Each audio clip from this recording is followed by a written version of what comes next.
காவல்துறையில் பணியாற்றும் வருண்குமார் என்கிற ஒரு காவல்துறை அதிகாரி நாம் தமிழர் கட்சியினுடைய தலைமை ஒருங்கிணைப்பாளர் அண்ணன் சீமான் மீது ஒரு அவதூறு வழக்கை தாக்கல் செய்திருக்கிறார். அந்த அவதூறு வழக்கை நீதிமன்றம் விசாரணைக்கு உகந்ததா இல்லையா என்பதை தீர்மானிப்பதற்கு முன்பு புதிய சட்டம், பிஎன்எஸ்எஸ், புதிதாக கொண்டு வரப்பட்ட பிஎன்எஸ்எஸ், அந்த குற்றம் சுமத்தப்பட்டவருக்கு ஒரு வாய்ப்பு அளிக்கப்பட வேண்டும் என்று குறிப்பிட்டுள்ளது. அந்த வாய்ப்பு அளிக்கும் நடவடிக்கை தான் இன்றைய தினம் இந்த வழக்கில் முகாந்திரமற்றது. இதில் அவதூறு எதுவும் அல்ல. நாங்கள் குட் ஃபெய்த், அதாவது பொதுமக்களுடைய நலனுக்காக, அவர்களுடைய பாதுகாப்புக்காக பொதுவெளியில் பப்ளிக் டொமைனில் இருக்கக்கூடிய செய்தியை அண்ணன் சீமான் அவர்கள் வாலண்டரியாக அல்ல, பத்திரிகையாளர்கள் கேட்ட ஒரு கேள்விக்காக அவர் சொன்ன பதில் அது டிஃபமேஷன்லேயே வராது என்று ஏற்கனவே எங்களுடைய அப்ஜெக்ஷன்ஸ், எங்களுடைய ஆட்சேபனை கருத்தையும் நாங்கள் எழுத்துப்பூர்வமாக தாக்கல் செய்து இன்றைய தினம் அந்த அப்ஜெக்ஷன் தாக்கல் செய்த பிறகு இன்றைய தினம் நாங்கள் அது குறித்து ஒரு விரிவான வாதம் முன்வைத்தோம்.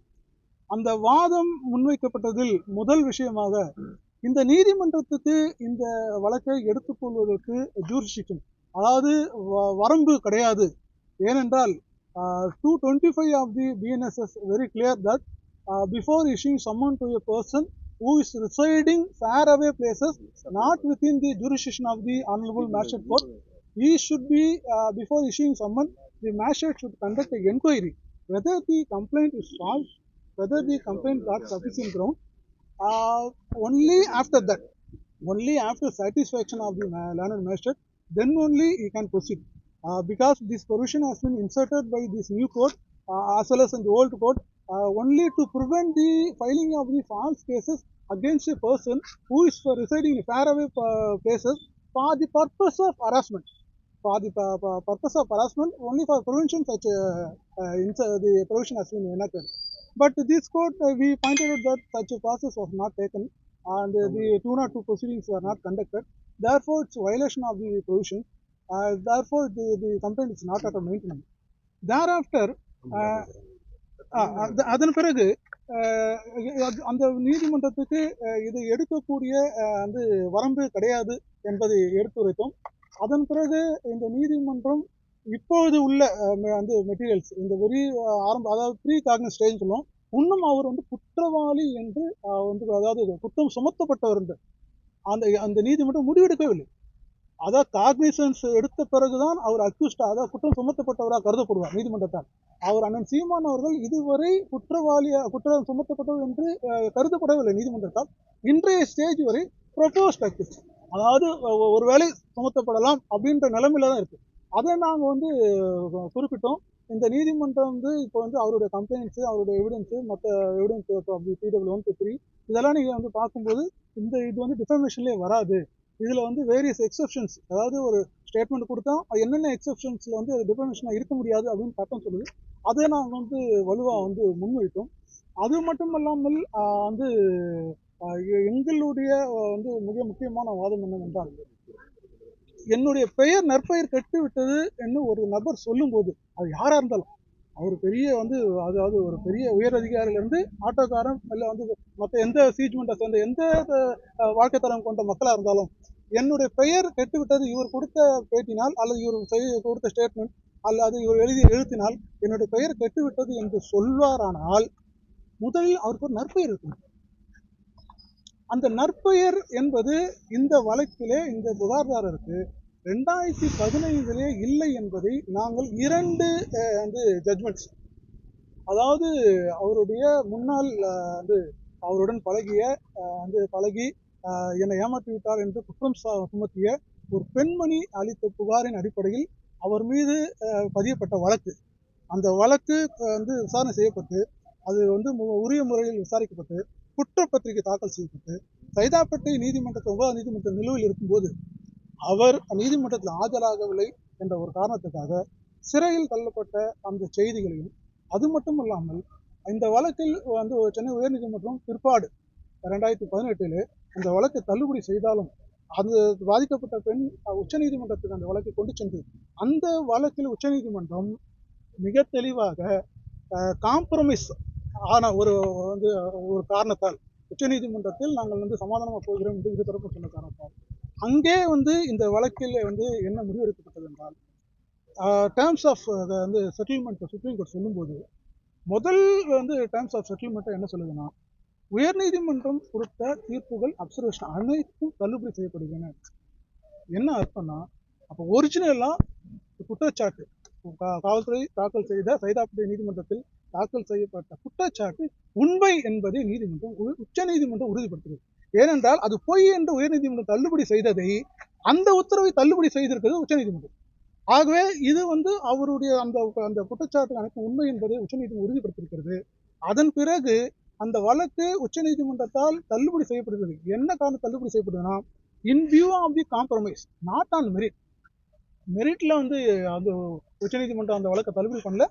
இன் வியூ ஆஃப் தி காம்ப்ரமைஸ் என்ற ஒரு காரணத்துக்காக நாங்கள் தள்ளுபடி செய்கிறோம்னு சொல்லிட்டு 10 லட்ச ரூபாயை வந்து இவருக்கு வந்து நஷ்ட ஈடாக 11 லட்ச ரூபாயை நஷ்ட ஈடாக வந்து அளிக்குமாறு வந்து உத்தரவிட்டிருக்கிறது.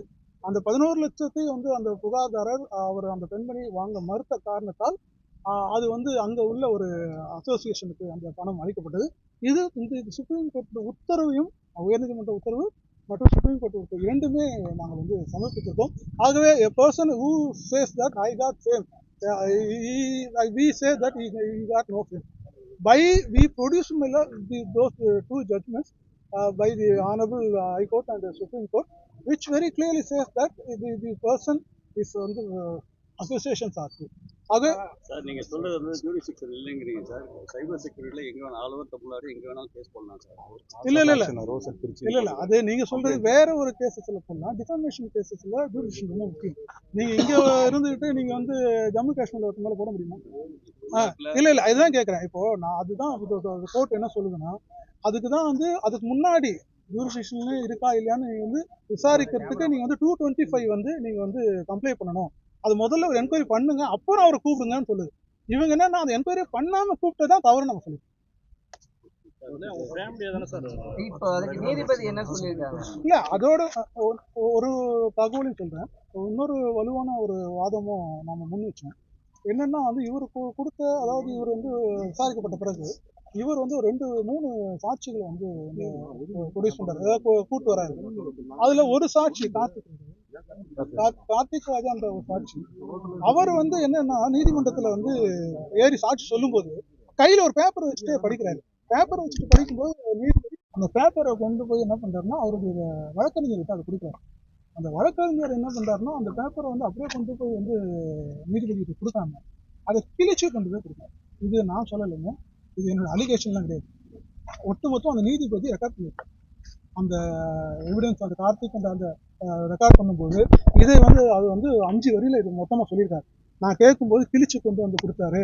அதன் பிறகு வந்து அவரு சொன்னாரு நான் பார்த்து படிக்கலன்னா மறந்துடுவேன், எனக்கு சொல்ல தெரியாதுன்னு சொல்லி சொன்னாரு அப்படின்றது ரெக்கார்ட் ஆஃப் தி கோர்ட். அதுல சொல்லியிருக்காரு. இதுவரையும் 3 சாட்சி, அதாவது இப்ப சாட்சி இல்லை சார், அவரு சப்போர்ட்டிவா ஒரு 3 பேர் விசாரணை பண்ணிருக்காங்க. அவங்க சாட்சியை கூட எடுக்க முடியாது, அவங்க சப்போர்ட்டிவா வந்து ஒரு 3 பேர் மட்டும் வந்து விசாரிக்கப்பட்டிருக்காங்க. இப்போ வந்து அவங்க வந்து உரிய உத்தரவு வந்து அதாவது இந்த வழக்கு உகந்ததா விசாரணைக்கு அதாவது அடுத்த கட்டமா விசாரணைக்கு இதை வந்து எடுத்துக்கலாமா வேணாவா நாங்க டிசைட் பண்ணி நான் உத்தரவு போடுறேன். 4-6 தள்ளி வச்சுக்கோங்க வந்து ஆஜராவார். அதன்படி நீதிமன்றம் உத்தரவிட்ட பிறகு மறுநாளே வந்து ஆஜரானார். அதன் பிறகு ஆஜராக தேவையில்லை என்ற சட்ட ரீதியான வாய்ப்பு இருந்தாலும் நீதிமன்றத்தினுடைய உத்தரவை மதிக்க வேண்டும் என்ற ஒரே காரணத்துக்காக அண்ணன் சீமான் வந்து ஆஜரானார். அதன் பிறகு தொடர்ந்து ஆஜராக வேண்டும் என்று எந்த உத்தரவும் இல்லை, நீதிமன்றம் அது கூறவும் இல்லை. ஆனால் தொடர்ந்து பத்திரிகையாளரிடம் ஒரு பொய் செய்தி வந்து பரப்பப்படுகிறது. என்னவென்றால் நீதிபதி வந்து அவர் வரணும்னு சொன்னாங்க, இத்தனை வயதாக்கு ஏன் வரலன்னு கேட்டாங்க. அப்படியான எந்த விதமான வந்து உத்தரவையும் இல்லை வந்து அப்சர்வேஷன்ஸோ நீதிமன்றம் கொடுக்கவில்லை. அதை நான் உங்களுக்கு கிளாரிஃபை பண்ணுறேன். இல்லைங்க, ஆஜராவது கவுன்சில் அண்ட் ரெக்கார்ட் இருந்தாலே போதுங்க. இதுல ஆஜராகணும்னு சொல்லி நீதிமன்றம் சொல்லவே இல்லை. அதுதான் உங்களுக்கு கிளாரிஃபை பண்றேன். அவர் சொல்லணும்னு கிடையாது. ஏன்னா நாங்க இருக்கோம், நாங்க தான் ஆர்கியூ பண்ண போறோம். ஆக நீதிமன்றம் அவங்களை வந்து அவர் அண்ணன் சீமான் அவர்கள் வர வேண்டும் என்று அந்த ஒரு முறை தான் சொன்னது. அதை நாங்கள் கம்ப்ளைண்ட் பண்ணோம். அதே மாதிரி உத்தரவு ஏற்று அண்ணன் வந்தார், வந்து அப்பீரன்ஸ்க்காக வந்துட்டார். அதன் பிறகு நீதிமன்றம் அவ்வாறு எந்த உத்தரவும் பிறப்பிக்கவில்லை. தொடர்ந்து ஒரு பொய்யான தகவல் பத்திரிகையாளரிடம் பரப்பப்படுது. அதை மட்டும் கோர்ட்டு போதும் சார்.